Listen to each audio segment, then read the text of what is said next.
Congratulations, you were born the property of a wealthy Roman family, which means your body was never quite yours to begin with. And right now, in the year 60, the single most valuable thing you own is the milk in your chest. Welcome to the strangest job in the ancient world, where your love gets rented out by the month and your tears are somebody else's line item.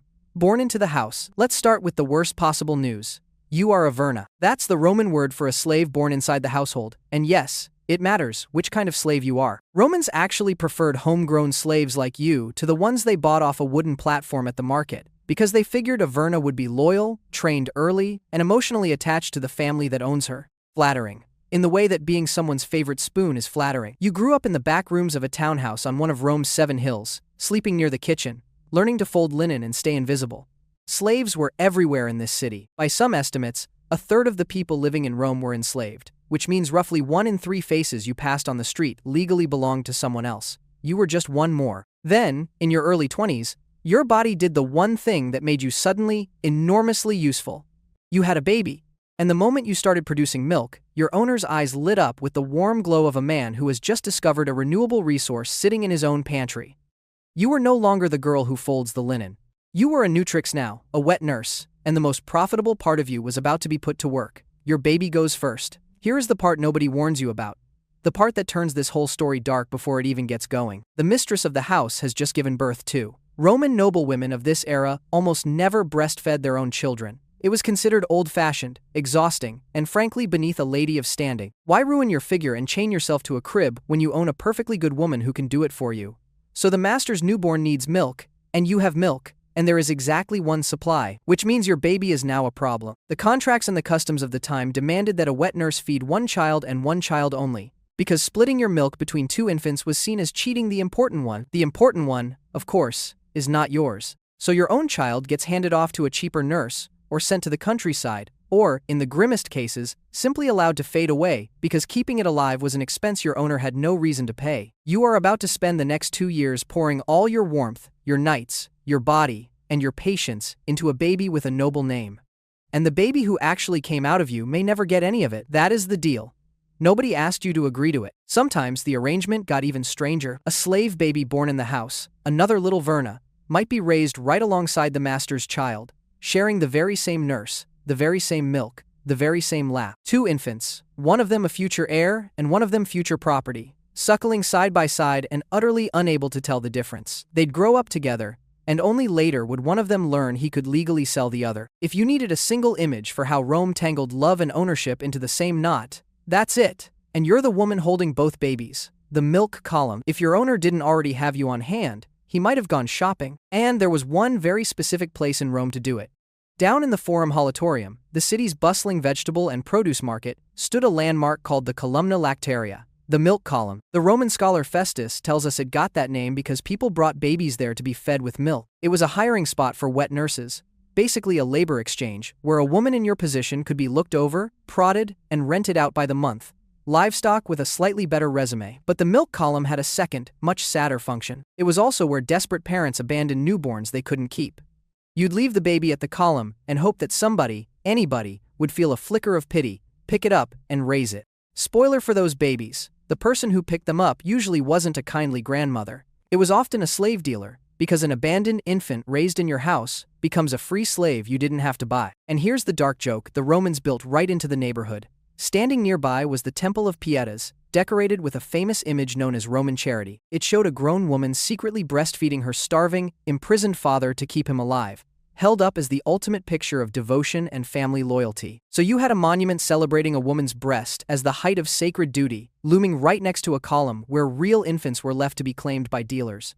Rome loved the symbol of nourishing love. The actual women doing the nourishing were a different story. Here's the detail that genuinely haunts me. The column itself was probably torn down in the 40s BC to make room for the theater of Marcellus, but that exact patch of Roman ground kept its job. The little square that replaced it, the Piazza Montanara, was still a place where people went to hire wet nurses into the early 1900s. 2,000 years, same corner, same transaction. History doesn't repeat, it just clocks in. The inspection. So you've been selected, or you're about to be.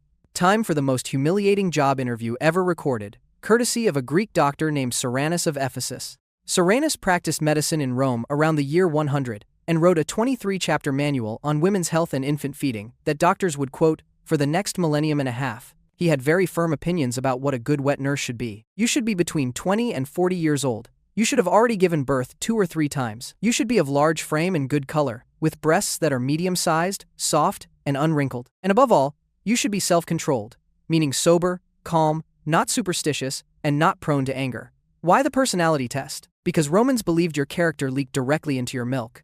More on that horror later. Then comes the part where Serranus checks the actual product. He invented, or at least first wrote down, the fingernail test.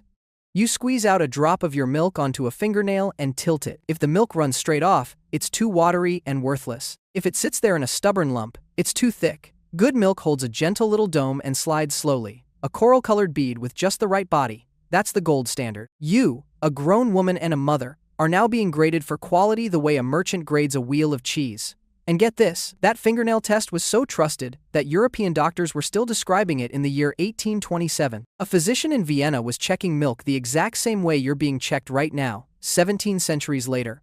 17 centuries, and the procedure for evaluating a nursing woman barely changed. You are a link in a very long, very impersonal chain. Serranus also had a clear favorite, and it probably isn't you. He thought the ideal nurse was Greek, calm by temperament, and emotionally steady, because a woman prone to grief or anger was thought to sour everything she fed. So you're not only being judged on the firmness of your breasts and the color of your skin, you're being judged on your feelings, on whether you seem like the kind of person who stays serene while handing over her body for 2 years straight. Show too much sorrow and you fail the interview. The job required you to be gentle enough to nurture a child and numb enough not to fall apart while doing it for someone else. Sign here, with an X. Now, if you're not a household slave but a hired nurse, there's paperwork. And thanks to the dry sands of Roman Egypt, we actually have it. Archaeologists dug up a collection of 45 wet nursing contracts written on papyrus, dating from 18 BC all the way to 308 AD.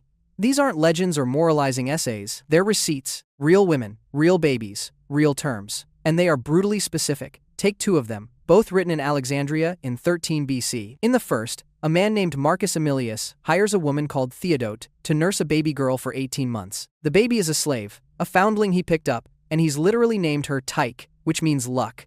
Theodote gets 8 drachmas a month plus olive oil, with 9 months paid up front. The owner reserves the right to inspect the baby 3 times a month, just to make sure his investment is thriving. In the second contract, a woman named Isidora hires a nurse named Didyme to feed another foundling for 16 months, at 10 drachmas a month plus oil. Standard stuff. Now read the fine print, because the fine print is wild. You, the nurse, must take proper care of yourself and the child, not injuring your milk, not sleeping with a man, not becoming pregnant, and not suckling any other baby. Break any of those rules, and you repay every coin you were given, plus half again, plus damages, plus a penalty of 300 to 500 silver drachmas. Your milk wasn't just your job, it was a contract you signed with your own body, in clauses. No sex, no wine, no mercy.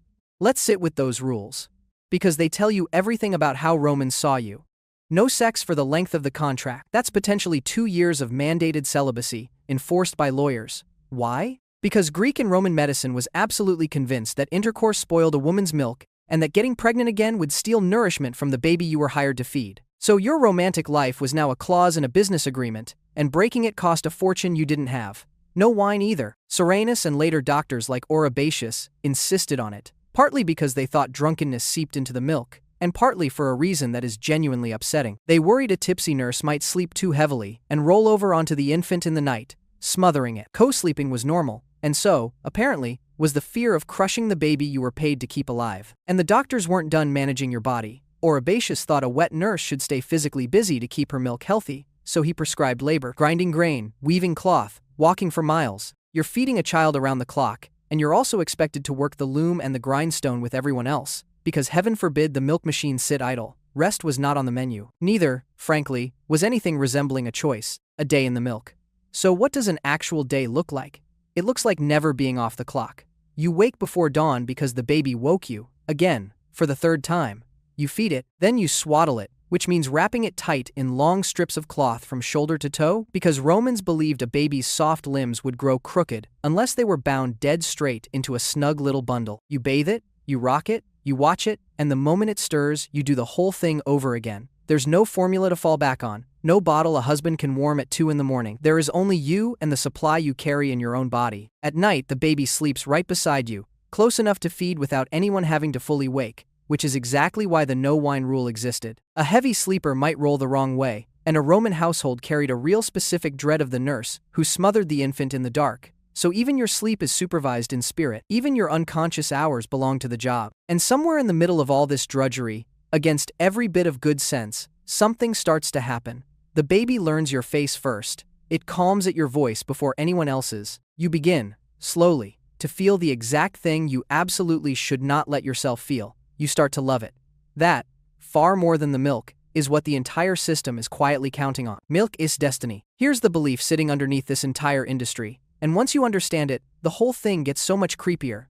Romans thought milk wasn't just food. They thought it carried character, language, morals, and your very nature straight into the baby. To them, milk was basically blood that had turned white. The philosopher Favorinus, quoted by the writer Aulus Gellius, asked it plainly. Is the blood now in the breasts not the same blood that was in the womb, just because it turned pale? In other words, when you nurse a child, you're transfusing your soul into them one mouthful at a time. This is why your personality mattered so much during the inspection. A noble family genuinely feared that hiring an angry, dishonest, or wine-loving nurse would infect their precious heir with bad morals through her chest. Your kindness was an asset. Your flaws were a contamination risk. Imagine being told your sadness might literally poison a child while you're not even allowed to keep your own. It gets stranger. Wealthy Romans loved hiring Greek wet nurses specifically. And not only for their reputation, they believed a child fed by a Greek woman would soak up the Greek language through the milk and grow up fluent in both Greek and Latin. So Greek nurses were, in their minds, a kind of bilingual life hack you could install in infancy. 2 languages, 1 chest, no tutoring fees. The logic is insane, but the demand was very real, and it shaped who got bought and who got freed. The critics in the Senate, not everyone approved of this arrangement, and the loudest objectors were exactly the kind of men you'd expect. Wealthy, important, and absolutely certain they knew best about a job they would never do. That same philosopher, Favorinus, once cornered a noblewoman who had just given birth and lectured her about feeding the baby herself instead of farming it out to a slave. He warned against the alien and degenerate nourishment of another woman's milk, especially milk from someone foreign, possibly dishonest, ugly, and a wine drinker. He also made a point that, annoyingly, isn't wrong. He said handing your baby to a nurse slowly extinguishes a mother's love, because affection fades once the child is out of sight. Coming from him, it's a guilt trip. Coming from your perspective, it's just describing your Tuesday. The historian Tacitus joined the pile on. In his book on the German tribes, he praised German mothers for nursing their own children, instead of handing them to servants and nurses, holding up the barbarians as more virtuous than fancy Romans. Elsewhere, he got nostalgic for the good old days, when noble mothers like Cornelia, mother of the Gracchi, and Aurelia, the mother of Julius Caesar, personally raised their kids instead of parking them in the bedroom of a purchased nurse. You'll notice something about this whole moral debate. Everybody is arguing about whether using you is good for the baby or good for the mother. Nobody, not one of these brilliant minds, is asking whether any of it is good for you. You are the purchased nurse in the sentence. You are the thing being debated, not a person in the room, surviving the 9th day. Let's talk about the baby you're actually keeping alive, because the stakes here are higher than a noble family's pride. Roman infancy was a slaughterhouse. The best estimates suggest that around 1 in 3 babies died before their first birthday, and a frightening number didn't survive their first week. A newborn was so likely to die that Romans didn't even fully treat it as a person yet. They waited. For the first 8 or 9 days, the baby existed in a kind of limbo. Then came the dies lustricus, the naming and purification day, held on the 9th day for boys and the 8th for girls. That's when the child got its name, its protective charm, and its official welcome into the family. Surviving that long was a real achievement, and getting the baby there was your job. Every feeding, every sleepless night, every panicked hour of a fever was you standing between this infant and a mortality rate that ate 1/3 of all Roman children. So while the parents take the credit on naming day, draping the baby in charms and toasting its future, you're the one who actually carried it across the finish line. You won't be mentioned in the toast. But if that baby had died on day 6, everyone would have known exactly whose milk to blame. And that blame was not theoretical. Remember, Romans believed your milk carried your nature, so a sickly or fussy baby could be read as evidence that something was wrong with you. Too anxious, too thin, too something. A nurse who lost a baby didn't just grieve. She risked being branded defective merchandise, the milk that failed, even when the real culprit was the same brutal disease and bad luck that killed Roman infants in noble nurseries and slave quarters alike. You were standing guard over a life with almost no medicine, no understanding of infection, and no margin for error, And the moment anything went wrong, the finger pointed at your chest. Years, not just months. Here's the twist nobody expects. Your job doesn't end when the baby stops nursing. Most people assume a wet nurse feeds an infant for a couple of years and then gets swapped out the moment the milk runs dry. But that's not how it usually went. The Nutrix typically stayed on, sliding from wet nurse into full-time nanny and early educator. You'd be the one teaching the child to walk and talk, telling its stories, drying its tears, and very often being the single most constant adult in its entire childhood. The noble mother was frequently busy, distant, or simply uninterested in the daily grind of raising a toddler. You were not allowed that luxury, which produces the cruel, complicated heart of this whole arrangement. You will probably come to love this child, genuinely, not because you were ordered to, but because you spent every day and most nights for years being its whole world, and human beings are not built to pour that much care into a small face and feel nothing back. The child will love you too, often more than its own parents. And all of it is happening inside a system where you are property, and the child is your owner's heir. The affection is real, the ownership is also real. They don't cancel each other out, they just sit there, side by side, in the same small bedroom, every single night, the way out. Now, finally, some good news, because this story does have a door marked exit, and your milk is the key to it. Of all the enslaved women in a Roman household, the wet nurse was one of the most likely to be set free. The legal word is manumission, and you became eligible for it precisely because of those years of bonding. A grateful child, grown into a powerful adult, often remembered the woman who raised them and chose to free her, sometimes lavishly. Your tenderness, the very thing the system exploited, could become your ransom, and we know this because they wrote it down on stone. Roman tombstones are full of nurses, grown men and women paid for monuments to the slave who fed them, using warm, affectionate language reserved for almost no one else. There's an inscription for a freed nurse named Sabina, remembered with the cooing little nickname Mamula, meaning little mama, alongside the standard loving phrase, for one who well deserved it. People carved their gratitude to their nurses into rock, meant to last forever. Wet nurses also proudly listed the job on their own gravestones. In a world that gave enslaved women almost no identity, no career, and no recognition, the title Nutrix was something a woman could claim as hers. It wasn't freedom by itself, but it was a name, a profession, and sometimes, eventually, an actual key to the front door. And the law actually backed the wage up. Roman legal texts, the Digest, record genuine court disputes over nursing fees, a payment the Romans called nutritia. Think about that for a second. In a society where you could be bought, sold, inspected, and bred, the milk you produced was still valuable enough that lawyers argued over who owed what for it. Your labor had a name, a price, and a paper trail, even when you yourself were treated as a thing. Even Rome was nursed. Before we reach the end, here's a fact that should reframe this entire job. The single most important baby in Roman mythology was raised by wet nurses too. Two of them, and the first one wasn't even human. According to the founding legend, the twin brothers Romulus and Remus were abandoned as infants, left to die by a riverbank in a basket. The first creature to save them was a she-wolf, the lupa, who found the crying babies and nursed them with her own milk until they survived. Then a shepherd named Faustulus carried them home, and his wife, a woman named Acca Laurentia, took over and raised them as her own. One of those boys grew up to murder his brother and found the city of Rome. The other grew up to be murdered. Family values. Sit with the irony. The Romans built their whole national origin story on the idea that their greatest hero was kept alive by borrowed milk, first from a wild animal and then from a poor shepherd's wife. Wet nursing wasn't some shameful secret to them. It was baked into the founding myth of the entire civilization. And yet the living, breathing women who actually did that exact job, day after day, were property you could rent for 8 drachmas and a jar of oil. Rome worshipped the wolf that nursed its founders. It just never quite extended that respect to you, the emperor's last nurses. Let me leave you with the strangest proof that this bond was real, and it involves one of the most hated men who ever lived. When the Emperor Nero killed himself in the year 68, he died, despised, hunted, and abandoned. The Senate had declared him a public enemy. His friends scattered. His family wanted nothing to do with the corpse of a man whose name was now poison. By every rule of Roman status, his body should have been left to rot, unburied and forgotten. But 3 women showed up. 2 of them were his old wet nurses, Ecloge and Alexandria, women who had fed and raised him decades earlier when he was just a baby and not yet a monster. The third was his freedwoman, a former slave he'd once loved. These 3 gathered his ashes, carried them to the tomb of his ancestors on the Pincian Hill, and gave the most reviled emperor in Roman history the only dignity he had left. Suetonius wrote it down, and it survives.